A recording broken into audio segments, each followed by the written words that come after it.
Arkadaşlar hepiniz hoş geldiniz. Lütfen böyle oturun. Sağ olun, teşekkür ederim. Farklı bir alan olduğu için farklı söyletiyor. Han Üniversitesi'ni uluslararası bir üniversite haline getirmeyi hedefliyoruz.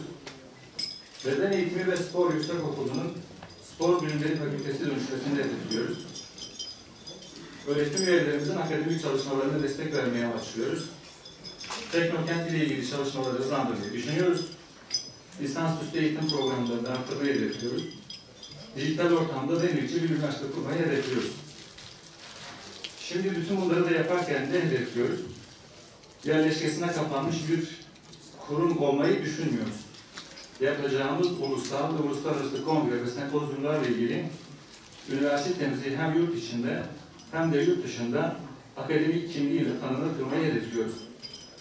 Üniversitemizin kapıları her zaman şehrimize açıktır. Üniversitemizi şehirle bütünleştirerek üniversite-şehir işbirliği içerisinde gelişimimizi hızlandırmayı amaçlıyoruz. Şu anda büyük sözler verip altında kalmak istemiyoruz. Neden? Çünkü bir üniversitede tıp fakültesi, bir şehirde tıp fakültesinin kurulabilmesinin çeşitli şartları var.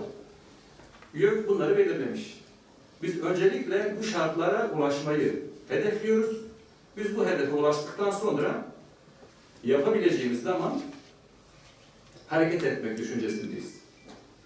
Elimizdeki imkanlar ile yapmayı düşündüğümüz bir listemiz var. Tamam, pandemi dönemi ama biz pandemi dönemidir diye oturup beklemeyi düşünmüyoruz. Böyle bir çalışma içerisindeyiz. Önümüzdeki zaman dilimi içerisinde siz de zaten göreceksiniz.